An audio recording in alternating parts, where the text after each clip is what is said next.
Hello ladies and gentlemen, Willie here. I did a video on a couple items that remain relevant as ever in TBC a while ago. Today I wanted to do kind of the opposite, not entirely, but look at some of the items you probably have in Classic which end up getting nerfed in some way, shape or form. Of course, there are big changes surrounding things like the hit and crit chance, changing from a percentage to a stat so it can be more evenly divvied out on items, and you can more or less summarise whether a raid item will be good in TBC by the following formula. Does an item drop in Naxxramas? If yes, is it your bis? If yes, it will still be good at 70, there you go. Now, there will be upgrades or side grades on the way through questing, especially with dual crafting to consider, but that's pretty much how it goes. Anyways, let's take a look at some items that change for better or worse. Top of the list are the orange Zappy sword, the reason your raid leader is still making you do that binding clear in Molten Core after an entire year has passed. The orange item to top all orange items, Thunder Fury Blessed Blade of the Windseeker. Still good in TBC then? Well, yes it will be. The proc is still solid as ever, just not quite as good as it may be made out to be. See, back in 2007, during the early days of progression, those beefy prop main tanks hitting up World First Progress and the likes of Serpent Shrine Cavern and Tempest Keep often could be seen rocking a Thunder Fury still. It's not hard to even just Google a video of Kongan and see for yourself, though it is unmistakable as ever. And you've probably heard as much that it will still be used, but it may be getting replaced a little sooner than you have expected. See, in a smaller patch in TBC 2.0.10, this was about 2.5 months before Black Temple was released, just to give you some time scope, the following update was pushed out, saying the threat generated from the proc and Thunder Fury has been substantially reduced, also mentioning that it was equal to about 1 Sunder armor from a level 60 warrior. I guess we have the threat API now, so we should know whether this is true or not. Either way, I know in Classic, once a tank has Thunder Fury that hits literally anything, it sticks to them like glue. For the likes of prot warriors, it's still going to be solid. I mean, you can thunderclap in defensive stance in TBC, but you're still going to be tabbing a whole bunch to maintain good threat, since your other options are, well, not all that much if I'm honest. As for prop pallers, it's pretty much better, amping up the single target threat a little bit more and giving them a baseline attack speed slow. Note the actual damage part of the proc doesn't chain, only the nature resistance debuff, and the weapon does not scale with spell power as far as I'm aware. So whilst good early game into TBC, if it goes in post nerf, we'll have to see how fast it's swapped out to favour better threat generating one-handers for warriors or spell damage stat sticks for protection paladins. Next up, 3 big quest items that many people have used all the time for,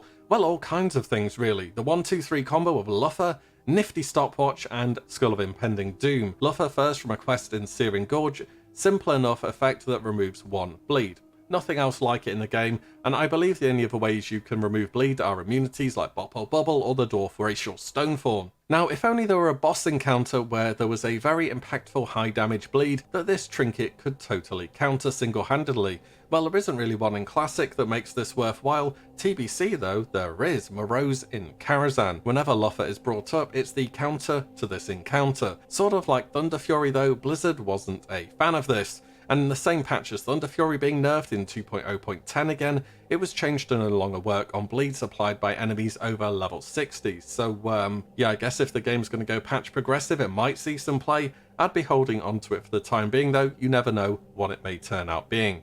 Nifty Stopwatch, sprint on a trinket, a rather hefty 30-minute cooldown attached to this one for 40% movement speed, but it's really easy to pick up from a quest chain starting off in the Western Badlands. With the quest Coolant Heads Prevail, you combine a majority of the quest line from the auction house as well. The main thing I use it for is min-maxing my run speed time between the auction house and the mailbox, which is a very good use of my time, and I'm kind of surprised that it went through totally unchanged. I guess 40% movement speed and the lengthy cooldown made it deemed to be fine, kept as the way it was, so this might be one to go and pick up. Finally, Skull of Impending Doom. This one's easily the longest one to get out of these 3. The quest drags you all over the world and puts you up against some tough elites. They aren't any problem to deal with at level 60 though.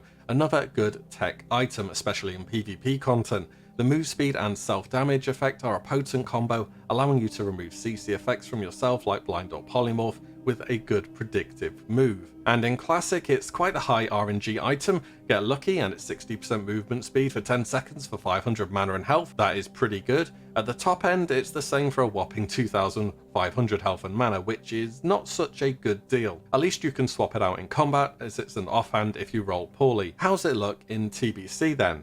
It's been pretty heavily nerfed actually. Blizzard removed the flat health or mana loss and made it into a percentage, a pretty hefty percentage at that. 60% max health and mana over 10 seconds, note, max health and mana, so the item's going to do a lot of damage if you let it run its full course. It is physical damage though, so you can bubble or bop it and it won't do any damage, well, apart to mana if you're bopping.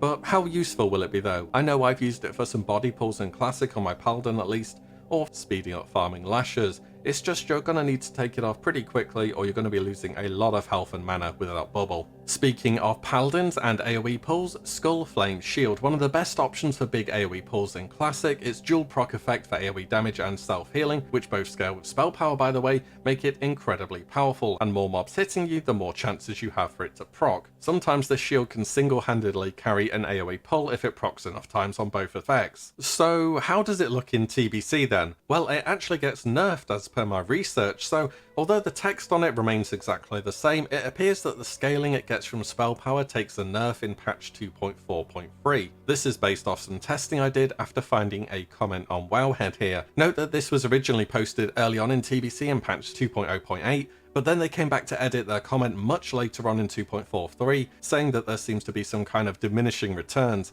and that does indeed seem to be the case. The heal in Classic is currently 1-to-1 on a spell power ratio, and that doesn't appear to be the case anymore as per the last patch of TBC. I don't know what the Flame Strike scaling is off the top of my head, and I couldn't find it online, but it seems to also have some pretty heavy diminishing returns on its scaling and effects as well. So although the shield does still scale, it just scales much weaker than it does at the moment. It's probably still decent for AoE farms, not super mega bis that it would have been with the Classic scaling still intact. Then again, this change looks like it wasn't put in until patch 2.43, so it still could be extremely powerful for pretty much the whole of TBC.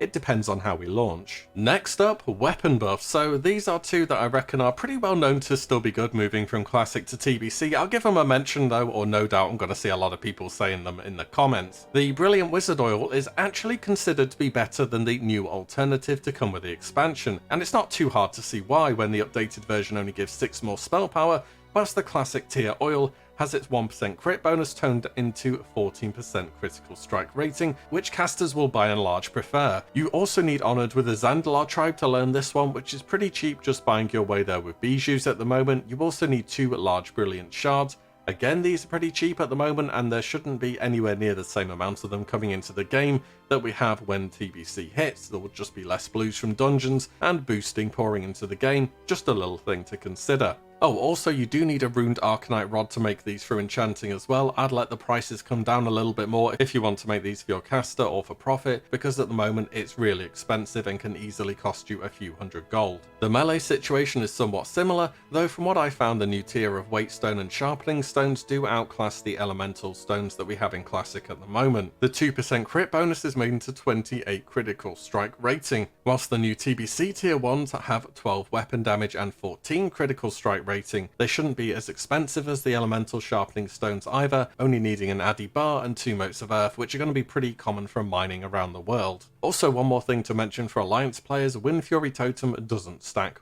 with weapon buffs, so if your melee group is going to have a shaman all the time, you're only going to need to pop one of these stones on your offhand and you'll be good to go. Finishing up with engineering, that one profession that's pretty much used by next to everyone in Classic for everything, because it's just insane. Well, for TBC, times do change of course. Arena is the thing where all your trinkets, gadgets, nades and consumes will not be usable.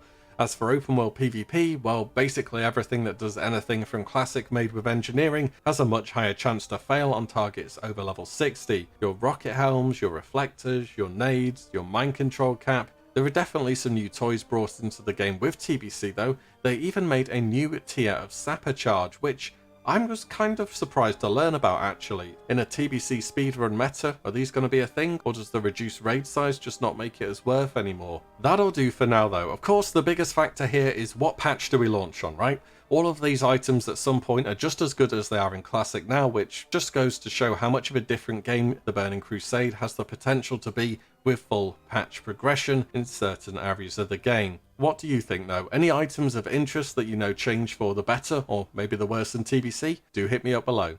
As always, thank you so much all for watching and listening in, and I'll see you all in the next one very soon. If you like what you see, do give the video a like and subscribe, as there will be plenty more to come. Thank you guys all so much for watching, and I will catch you in the next one.